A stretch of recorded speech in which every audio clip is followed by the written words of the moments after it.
Good morning class. आज इस video में हम अपना इस चैप्टर को फर्स्ट चैप्टर को हम लोग खत्म करेंगे, फिजिकल वर्ल्ड वाले चैप्टर को। आज का जो हमारा टॉपिक है that is conserved quantities and the conservation laws. Okay, so अभी तक जो हम पढ़ चुके हैं, हमने सबसे पहले जो स्कोप ऑफ फिजिक्स में देखा था हमने कि जो फिजिक्स है that is applicable from a very large scale to a very very low scale. मतलब क्या है कि भाई अगर हम बात करें तो वो माइक्रोस्कोपिक स्केल यानी कि जहां पर atoms 10 to the power -14 10 to the power -15 metres जो है, इस स्केल से लेकर हम लोग एटम से लेकर जो है अपना प्लेनेटरी स्केल जो है और यूनिवर्स स्केल तक की बात करते हैं, मैक्रोस्कोपिक माइक्रोस्कोपिक। मीजोस्कोपिक लेवल पे बात होती है हंड्रेड्स ऑफ एटम्स जिसके अंदर होते हैं, ठीक। बट फिनोमिना चाहे किसी भी स्केल पर हो, हम लोग फिजिक्स के अंदर बेसिकली क्या ढूंढ रहे हैं, हम लोग फिजिक्स के अंदर जो है हम लोग ये ढूंढ रहे हैं कि क्या क्या चीजें जो है वेरी कर रही हैं किसी भी एक्सपेरिमेंट के दौरान या फिर किसी भी प्रोसेस के दौरान, किसी भी फिजिकल प्रोसेस के दौरान। ओके, तो हम लोग जब भी किसी भी एक्सपेरिमेंट को कंडक्ट करते हैं तो हम ये देखते हैं कि भाई उसके अंदर कौन सी ऐसी क्वांटिटीज हैं जो कि चेंज हो रही हैं। और इसी दौरान हमने ये पाया कि ड्यूरिंग ऑल द प्रोसेस कुछ क्वांटिटीज ऐसी थी जो कि पूरे प्रोसेस में चेंज नहीं होती, ठीक है। These quantities are called conserved quantities. इस तरह क्वांटिटीज को क्या बोलते हैं? Conserved quantities. क्या मतलब? तो डेफिनेशन क्या लिखेंगे इसकी? The quantities that do not change in a physical process are called conserved quantities. के किसी भी फिजिकल प्रोसेस के दौरान कुछ क्वांटिटीज ऐसी होती हैं जो चेंज नहीं होती, तो ऐसी क्वांटिटीज को हम क्या बोलते हैं? Conserved quantities. और जो लॉज उनको गवर्न करते हैं these are called the conservation laws. अब कंजर्व्ड क्वांटिटीज क्यों इतनी जरूरी है, ठीक है। अब कंजर्व्ड क्वांटिटीज जो है हमारे काम को आसान कर देती हैं। कभी कभी ऐसा हो सकता है कि हमें पूरे प्रोसेस का अंदाजा ना हो कि उसके अंदर एक्चुअल में क्या चल रहा है, but with the help of these conserved quantities, in conserved quantities की मदद से हम लोग जो है उससे रिलेटेड जो रेलेवेंट इंफॉर्मेशन है उसको हम लोग निकाल सकते हैं। फॉर एग्जाम्पल कि अब जैसे मान लो आपके पास एक गन है, आप उस गन को फायर कर रहे हैं, ठीक है। अब जब उस गन को हम लोग फायर करते हैं तो मुझे उसके अंदर जो पूरा जो मोशन है उसके बारे में 100% जानकारी नहीं है, ठीक है। मतलब मुझे पूरी इंफॉर्मेशन नहीं है कि गन किस तरह से मूव करेगी एंड जो बुलेट है वो आगे किस तरह से मूव करेगी। But with the help of conservation laws यानी कि कंजर्वेशन ऑफ लीनियर मोमेंटम की मदद से मैं ये जरूर पता लगा सकता हूं कि मुझे जो है वो गन जो है वो कितनी स्पीड से रिकॉइल करेगी, कि मुझे ये पता लग जाएगा कि मुझे कितने फोर्स से उसको धकेलना ताकि वो मेरे जो शोल्डर है उसको हार्म ना पहुंचाए, ठीक है। तो जो रेलेवेंट क्वांटिटीज हैं उनको पता लगाने में ये जो कंजर्व्ड क्वांटिटीज और ये जो कंजर्वेशन लॉज हैं ये हमारी मदद करते हैं, ठीक है। विद द इजी टेक्निक, ये एक मतलब पूरे के पूरे प्रोसेस को जाने बिना हम लोग जो है इसकी हेल्प से रेलेवेंट क्वांटिटीज को हम लोग निकाल सकते हैं जिनकी हमें जरूरत है, ठीक है। सो कभी कभी ये जो कंजर्व्ड क्वांटिटीज है हमारे लिए नए नए जो है फिजिक्स के अंदर नई चीजें को भी बताता है। फॉर एग्जांपल अभी हम जैसे लास्ट क्लास के अंदर हमने एक वीक न्यूक्लियर फोर्स के बारे में पढ़ा था, ठीक है। तो वीक न्यूक्लियर फोर्स की खोज ही with the help of conservation of energy से हुई है, ठीक है। For let me give you the full explanation of this कि किस तरह से कंजर्वेशन ऑफ एनर्जी ने जो है हमारे एक नए प्रकार के फोर्स की डिस्कवरी करने में हेल्प करी हमारे। तो एक प्रोसेस हुआ करता था, हमने जब न्यूक्लियस की स्टडी कर रहे थे साइंटिस्ट, तो उन्होंने ये देखा कि जब भी एक न्यूट्रॉन जो है वो एक प्रोटॉन प्लस इलेक्ट्रॉन में टूटता है तो उसके साथ में एनर्जी निकलती है, ठीक है। इस प्रोसेस की डिस्कवरी चल रही थी। अभी पूरा इक्वेशन नहीं लिखा है मैंने क्योंकि उस समय तक लोग यही इक्वेशन सोचते थे। तो न्यूट्रॉन जब प्रोटॉन और इलेक्ट्रॉन में टूटता है तो उस प्रोसेस में जो एनर्जी निकलती है, तो देखो जब भी एक न्यूट्रॉन प्रोटॉन और इलेक्ट्रॉन में टूटेगा तो होगा क्या कि जो प्रोटॉन है वो तो न्यूक्लियस के अंदर ही रह जाएगा, ठीक है, इस प्रोसेस के अंदर, बट जो इलेक्ट्रॉन है वो उसके बाहर की तरफ एमिट आउट होता है। अब सीधी सी बात है, अगर प्रोटॉन वहीं का वहीं रुक गया है तो ज्यादातर मोस्ट ऑफ द एनर्जीज जो है वो इलेक्ट्रॉन ही एज ए काइनेटिक एनर्जी लेके जाएगा अपनी, ठीक है। लेकिन तो इसका मतलब ये होना चाहिए कि जितनी भी एनर्जी निकली, लेट अस से कि इसके अंदर जो है कुछ एनर्जी निकल रही है 2.8 MeV, जो भी एनर्जी निकल रही है, ठीक है, इस पूरे प्रोसेस में, तो जो भी एनर्जी है वो सारी की सारी जो है इलेक्ट्रॉन को सीधी सीधी कांस्टेंट अमाउंट में मिल जानी चाहिए, ठीक है। तो अगर हम इस एक्सपेरिमेंट को चेक करें तो जितने भी इलेक्ट्रॉन्स में इस प्रोसेस में निकल रहे हैं उनको चेक करो और उनकी एनर्जी को निकालूं तो सबकी बराबर एनर्जी मुझे मिलनी चाहिए। Can you understand this part? लेकिन जब इसको एक्सपेरिमेंटली चेक किया गया तो हमने पाया कि कुछ इलेक्ट्रॉन्स के पास ज्यादा एनर्जी थी और कुछ के पास कम एनर्जी थी। तो this gives us a dilemma कि क्या law of conservation of energy सही है, क्या एनर्जी जो है वो एक्चुअल में कंजर्व हो रही है इस इक्वेशन के अंदर, क्या कि हो सकता है इस इलेक्ट्रॉन को ज्यादा एनर्जी मिल रही हो या हो सकता है कम एनर्जी मिल रही हो सकता है एनर्जी ही कम जनरेट हो पा रही हो किसी प्रोसेस के अंदर। ठीक है, तो इस प्रोसेस को प्रूव करने के लिए जो है फिर साइंटिस्ट आए, उन्होंने बोला कि नहीं, law of conservation of energy तो ठीक है, लेकिन इस प्रोसेस के साथ साथ में एक और पार्टिकल निकल रहा है, that is called anti neutrino.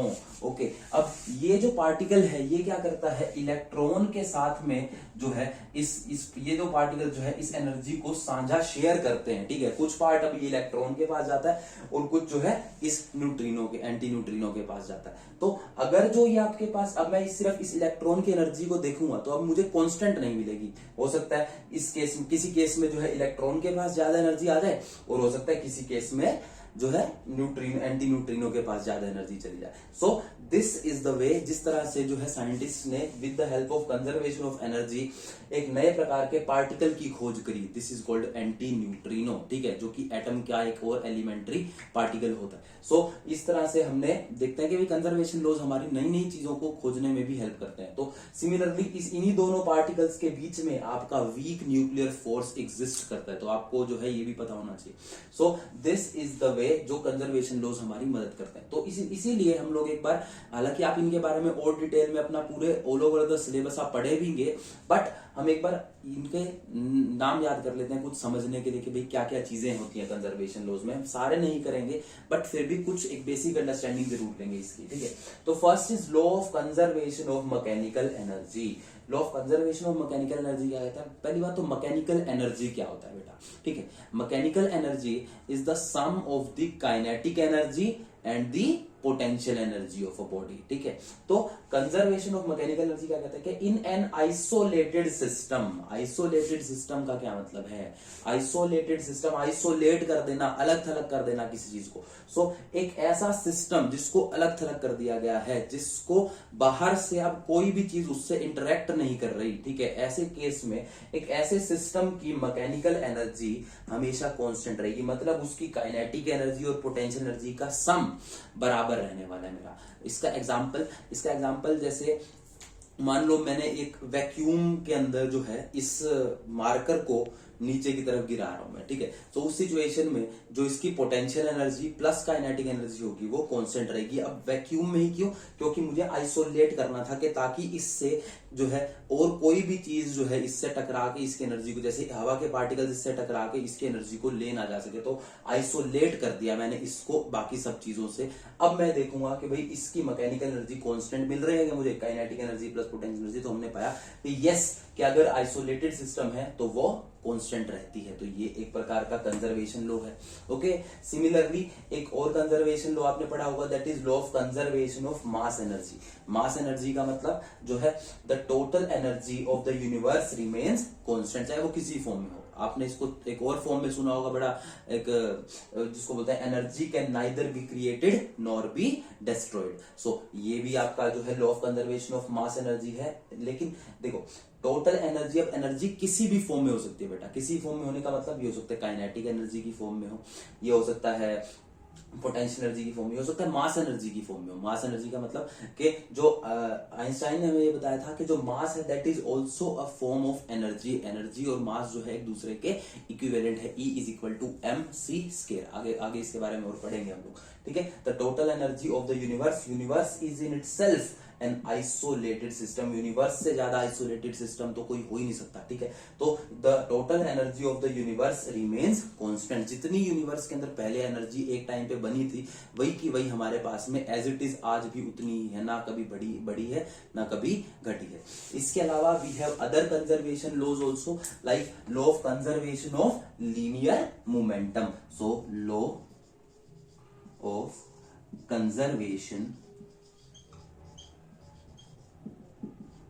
of linear momentum linear momentum आपने एक बेसिक आइडिया आपको होगा लीनियर मोमेंटम का छोटी क्लास से अपने कि इसको p से रिप्रेजेंट करते हैं और ये मास और वेलोसिटी का प्रोडक्ट होता है, ठीक है। कि ये क्या कहता है, law of conservation of linear momentum, again in an, जो मैं बोल रहा हूं आपको ये चीज नोट डाउन करनी है अपनी, इन an isolated system the linear momentum of a body remains constant, कि किसी भी आइसोलेटेड सिस्टम में लीनियर मोमेंटम जो है बॉडी का वो कांस्टेंट रहता है। आइसोलेटेड सिस्टम का क्या मतलब है, जिसको बाहर से जो इंटरेक्ट ना कर रहा हो। तो लेट अस अज्यूम कि मैं एक साइकिल चला रहा हूं, मैं ये देखो, it is actually very difficult to create an isolated system. ऐसा बहुत ही डिफिकल्ट है पूरी तरह से आइसोलेटेड सिस्टम को क्रिएट करना, लेकिन नेवरदलेस हम क्या करते हैं, आइसोलेटेड सिस्टम मान लेते हैं चीजों को, ठीक है। कि भाई हो सकता है कि भाई थोड़े बहुत पार्टिकल्स इससे एनर्जी लेके भी जा रहे हैं, बट वो हमारी रेंज के अंदर है, या अगर ये ले भी जाएंगे तो ऑलमोस्ट मैं इस फॉर्मूला को, ये मुझे बेसिक अंडरस्टैंडिंग आइडिया जरूर दे देगा एक कंजर्वेशन ऑफ मोमेंटम। अगेन ये जो है हर बार जो है एक अंडरस्टैंडिंग जरूर देते, पूरी इंफॉर्मेशन ना दे सके तो कंजर्वेशन लॉज हमें, ठीक। So for example let us से कि भाई जैसे आप एक साइकिल चला रहे हैं और उसके पीछे आपके पीछे जो है आपका एक फ्रेंड बैठा है, ठीक है। तो अगर अब मैं ये अज्यूम करूं कि साइकिल प्लस में आप प्लस में आपका फ्रेंड, ये एक आइसोलेटेड सिस्टम है और बाहर से कोई इसकी कोई एनर्जी को नहीं लेके जा रहा, ठीक है। सो इस सिचुएशन में अब लेट अस से कि आप जैसे उस साइकिल को चला रहे हैं, आपके पीछे जो है आपका फ्रेंड बैठा है। अब जैसे ही आपका फ्रेंड बैक साइड पे जंप करेगा तो होगा क्या, आपकी साइकिल आगे की तरफ पुश होगी। वाई इज दैट, उसका रीजन क्या होगा, law of conservation of linear momentum. So ये आपका क्या है, law of conservation of linear momentum, ये थर्ड लॉ था आपका। इस तरह से और भी दूसरे लॉज हैं। There is another law that is called law of conservation of angular momentum, law of conservation of angular momentum. इस एंगुलर मोमेंटम को हम लोग L से ही प्रेजेंट करते हैं, और अगर मुझे इसका फॉर्मूला लिखना है तो एक बेसिक फॉर्मूला है, बिल्कुल not exactly true, but L is, अगर मैं सिर्फ अभी एक बिल्कुल साधारण सा फॉर्मूला लिखूं, आगे जाके इसको डिटेल में भी स्टडी करेंगे, this is not complete formula. L is equal to mvr, एक साइन थीटा और उससे मल्टीप्लाई होता है, बट राइट नाउ के लिए, अभी तक के लिए इतना ठीक है। L is equal to mvr। So this is law of conservation of angular momentum.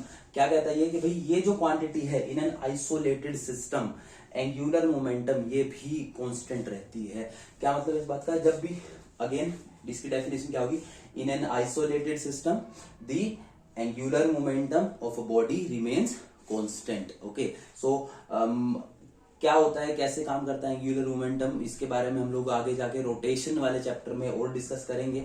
But एक बेसिक अंडरस्टैंडिंग के लिए अगर हम इसको समझना चाहें तो मास इनटू ये जो एंगुलर मोमेंटम है रोटेशनल मोशन के केस में आता है, तो mass into rotational velocity into the radius, ये जो आपका प्रोडक्ट है ये कांस्टेंट रहेगा जब भी कोई चीज रोटेट कर रही है।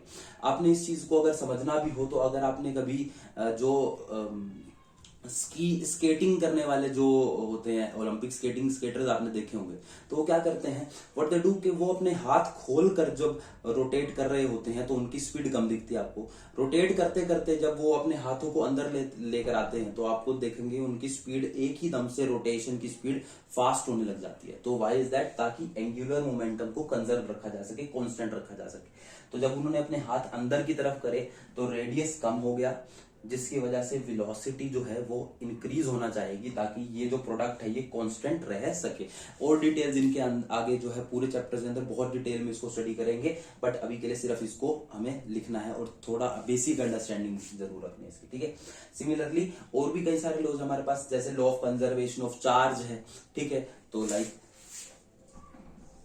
Law of conservation of charge, again in an isolated system the total charge remains constant. तो ये भी हमारा लॉ ऑफ कंजर्वेशन होता है चार्ज का। So charge can neither be created nor be destroyed, आपने इस तरह से भी पढ़ा होगा इसको कभी। So these are the conserved quantities and the conservation laws. अब आप जब अपनी एनसीईआरटी उठाएंगे तो उसके अंदर पढ़ेंगे कि भाई ये जो कंजर्वेशन लॉज हैं ये किस चीज को रिप्रेजेंट कर रहे हैं, कहाँ से आए हैं ये, what is the reason for this, के क्या जरूरत पड़ी यूनिवर्स को अपनी एनर्जी को कांस्टेंट रखने की। वो तो चेंज भी हो सकती थी, क्या जरूरत है उसके लिए, ठीक। सो इसके पीछे रीजन जो दिया जाता है that is called symmetry of the nature. Symmetry of the nature दिया जाता है कि जहां जहां पर एक कोई सिमेट्री होगी नेचर के अंदर, वहां वहां पर कोई नया कंजर्वेशन लॉज क्रिएट होगा, ठीक है।